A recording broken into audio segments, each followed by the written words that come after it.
வணக்கம் உறவுகளே. மனிதாபிமானம் என்பது சமூகத்தின் மிக உன்னதமான அடித்தளங்களில் ஒன்று. அதில் பசியால் வாடும் ஒவ்வொருவருக்கும் உணவளிப்பது என்பது மனிதநேயத்தின் மிக உயர்ந்த வடிவமாகும். ஜாழ்ப்பாணத்தின் ராஜேஸ்வரி பசியாறும் சோலை 2025ஆம் ஆண்டு ஜனவரி 31 முதல் ஒவ்வொரு நாளும் முழுமையாக செயல்படுத்தப்பட இருக்கின்றது. இந்த இடம் பசியை ஒழிப்பதற்கான ஒரு புனிதமான தலமாக விளங்குகின்றது. இது வெறும் ஒரு சேவை அல்ல, சமூகத்தின் தேவைப்பட்டவர்களுக்கு அன்பின் கரம் நீட்டும் ஒரு மகத்தான முயற்சி. ராஜேஸ்வரி பசியாறும் சோலை உருவானதற்குரிய காரணம் எனது தாய். ஒரு நாளும் அவளுடைய சமைக்கிற சாப்பாடு இன்னொரு ஆளுக்கு கொடுக்கணும் என சொல்லாமல் விட்டதே இல்லை. நான் அறியத்தக்கன அவள் அப்படித்தான் சமைச்சு சாப்பாடு போட்டவ. அன்று தொட்டு இன்று வரைக்கும் அதையே பின்பற்றி வருகிறார். அதன் வாயிலாக அந்த வயிற்றில் இருந்து பிறந்த நான் உணர்வுகளும் அதனுள்ளே இன்னுள்ளே வந்து இந்த செயற்பாட்டுக்கு முழு முதற் காரணமாக என்னுடைய தாய் அவள் இருக்கின்றார். அந்த செயற்பாடானது இன்று எங்களால் இந்த பசி என்னும் இருக்கின்ற மனிதர்களுக்கு நாங்கள் வயிறு ஆற சாப்பாடு போட வேண்டும் என்ற எண்ண கருவுக்கு அமையாக இந்த ராஜேஸ்வரி பசியாரஞ்சோலை உதயமாக இருக்கின்றது. 2012ஆம் ஆண்டு இந்த மண்டபம் ஆரம்பிக்கப்படுகின்ற காலத்திலே வர்ண பகவான் ஆசி அன்று தொட்டும் இன்று வரைக்கும் எனது நிகழ்விலே வர்ணன் நேற்றும் அவ்வாறே மலைகள் பெய்து குறுக்கிட நாங்கள் வேகமாக இந்த வேலைகளை முடிக்க வேண்டும். குறுகிய காலத்திலே தான் இந்த இடம் அமைக்கப்பெற்றது. காரணம் என்னவென்றால் நான் வேறு இடங்களை தேடி மனதிலே அலைந்ததுண்டு. எமது வீட்டுக்கு அருகாமையிலே பல இடங்களை பார்த்து சென்றோம். ஆனால் அந்த இடங்கள் ஒன்றுமே எமக்கு சரியாக கைகூடவில்லை. அதன் அடிப்படையிலே ஒரு நாள் நான் காலையிலே தியானம் செய்வதை வழக்கமாக கொண்டுள்ள நான் விடிய எனது உதயத்திலே உனது மண்டபத்துக்கு பின்னாலே இருக்கின்ற இது உண்மையிலே ஒதுக்கப்பட்ட இடமாக இருந்த இடம் சிந்தனையிலே உதித்து அன்று காலையிலே வந்து இந்த இடத்தை பார்த்தேன், யோசித்தோம். இந்த இடத்தையே நாங்கள் இதுக்கு உரிய இடமாக மாற்றுவோம் என நினைத்து இந்த தம்பியோட கதைத்தேன். அவர் சொன்னார் செய்வோம், ஆனால் அதை நாங்கள் இன்னும் வளமாக செய்ய வேண்டும், அதற்குரிய இடம் இது போதாது என்று ஒரு கருத்தை சொல்ல நாங்கள் ஆரம்பிப்போம், பிறகு அதை மெருகூட்டுவோம் என்ற எண்ண கருவுக்காக இதிலேயே ஆரம்பித்திருக்கின்றோம். வளரும், அதில் எந்த மாற்று கருத்து அவருடைய ஆசையும் இந்த இடத்திலே நிறைவேறும் என்ற கருத்தை நான் இந்த இடத்தை சொல்லிக்கொள்ள ஆசைப்படுகிறேன். அதன் பிற்பாடு எந்த வேலைகளுக்கும் நான் அழைப்பது என்னுடைய நிக்சன் அண்ணா என்று சொல்லுவோம். அவர் கட்டிடத்திலே ஒரு வல்லவர். அவருடைய கருத்தையும் உள்வாங்கி இந்த கட்டிடத்தை உருவாக்கி மிகவும் குறுகிய காலத்தில் கிட்டத்தட்ட 2-2.5 மாதத்துக்குள்ளே இந்த மண்டபத்தை அன்னதான மண்டபமாக உருவாக்கி இன்று அதற்கு முதல் நாள் அத்துணைக்கும் காரணமான எனது அம்மா மக்களின் பசியை போக்க முன் வந்திருக்கின்றார் என்றால் அது மாற்று கருத்துக்கு இடமில்லை. நீ நெருப்பில கூட தூங்கிடலாம், ஆனால் பசி என்ற ஒரு வறுமையில் இருக்கக்கூடாது என்று வள்ளுவன் சொல்லுகின்றான். பசி வந்தால் 10ம் பறந்து போகும் என்று சொல்லுகிறார்கள். அந்த 10ம் என்பது எங்களுடைய எண்ணங்கள், எங்களுடைய அத்துணை இன்ப துன்பம் ஆசை அத்துணையும் மறந்து போகும் பசி இருந்தால் அந்த பசியானதை போக்குவதற்கு எனக்கு கிடைத்த சந்தர்ப்பத்தை இட்டு நான் மகிழ்ச்சி அடைகிறேன்.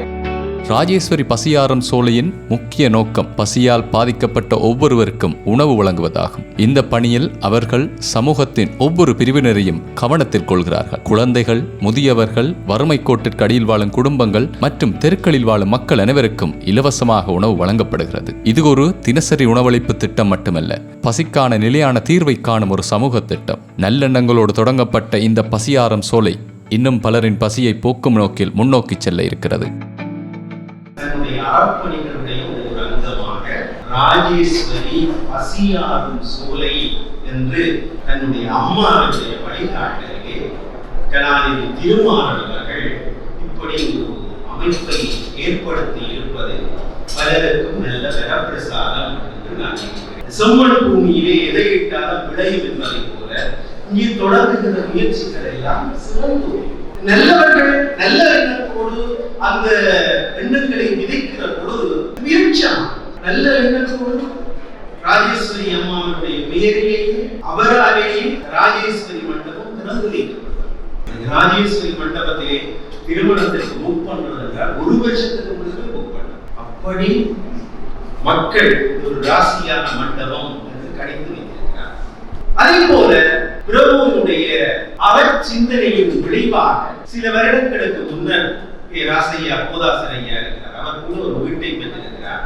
அச்சடுவிலே இந்த அறப்பணியினுடைய ஒரு அங்கமாக 18 வீடுகளை உபகாரம் செய்தார். ஒவ்வொரு பூக்களுடைய பெயர்களிலே ஒவ்வொரு இல்லங்களையும் அமைக்கிறார். அதனுடைய தொடர்ச்சியாக இப்பொழுது பசியாறும் வள்ளலார் அங்கே அவர் மூட்டிய அடுப்பு இன்றைக்கும் தொடர்கிறது என்று சொல்கிறார். அவர்களுக்கு எத்தனை பிரச்சனை வந்தாலும் இன்றைக்கும் அந்த நெருப்பு எரிந்து கொண்டிருக்கிறது என்று சொல்கிறார். எனக்கு கிடைக்கிறது மற்றவருக்கும் பகுத்து கொடுத்தல், எனக்கு கிடைக்கிறது நானே என்னுடைய பொக்கெட்டுக்குள்ள தொடர்ந்து போட்டுக் கொண்டிருக்காமல் மற்றவர்களுக்கும் தொகுத்து கொடுத்தல், தாங்களும் வாழ்ந்து பிறரையும் வாழ வைக்கிறார். இது சங்க காலத்திலே இருந்து ஏற்பட்ட ஒரு தொடர்ச்சி. ஆகவே இது தமிழருடைய இரத்தத்திலே ஜீனிலே இருக்கிற ஒரு குணம். அது பிரபுவனுடைய ஜீனிலும் இருக்கிறது. அதனால் தான் அவர் அவருடைய உண்மையை பயன் என்று நினைக்கிறேன். அவருடைய பேட்டியை நான் நன்மையிலே ஜாத்திரிகளுடைய யூடியூப் சேனலில் உண்டாக பார்த்தேன். அதை பல பேர் பார்த்து ரசித்திருக்கிறார்கள். அதிலே அவர் தன்னுடைய தாயினுடைய வழிகாட்டலிலே தான் இப்படியான ஒரு அறப்பணியை மேற்கொள்ளுகிற சிந்தனை எனக்குள்ளே நுழைத்தது என்று சொல்கிறார். இந்த தாய் எத்தனை வாக்கியம் செய்தவர், அவருடைய எண்ணம் எவ்வளவு விரிவானது என்பதை பார்ப்போம். வாழ்வு என்றும் அவருக்கு ஒளிவு பெற வேண்டும், என்றும் அவர் சந்தோஷமாக இப்படி வாழ வேண்டும்.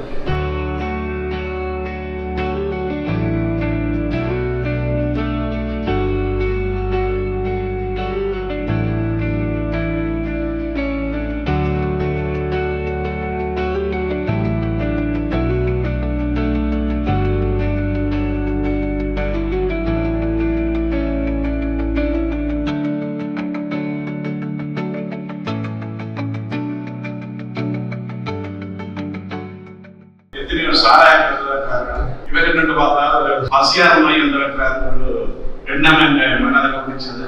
இந்த ரெண்டுக்குள்ளே எவ்வளவோ வித்தியாசங்கள் இருக்கு. பிறவர்களை பற்றி சொல்வதா இருந்தால் தானும் மகிழ்ந்து பிறரையும் மகிழ்விக்க வேண்டும் என்ற ஒரு கோட்பாட்டை கொண்டவர். அதை நான் பல இடங்களில் பார்த்திருக்கிறேன். எனது நட்சத்திரமான திருமண மண்டபம் கட்டப்பட்ட பொழுது பிறவர்கள் அதை பொறுப்பேற்று ஒரு வார்த்தை சொன்னார். எனக்கு அவரை எந்த ரெண்டாலும் அந்த வார்த்தை அண்ணன் உங்களுக்கு யோசியாங்க, நான் மண்டபம் கட்ட என்ன பட வந்ததோ அத்தனையும் நிவர்த்தி செய்து உனக்கு செய்திடலாம். இந்த ஒரு வார்த்தை எனக்கு போகுது. அதாவது அப்படி எல்லாரும் சொல்ற செய்ய மாட்டேங்க. தனக்கு மேல் வந்துடுவோம் பொறாமப்படுகின்ற மக்கள் உடனே காலத்தில் அதிகம். ஆனால் தன்னை விட மேலே வரணும் என்று எழுதி ஒரு சேவை செய்திருக்கின்றார்.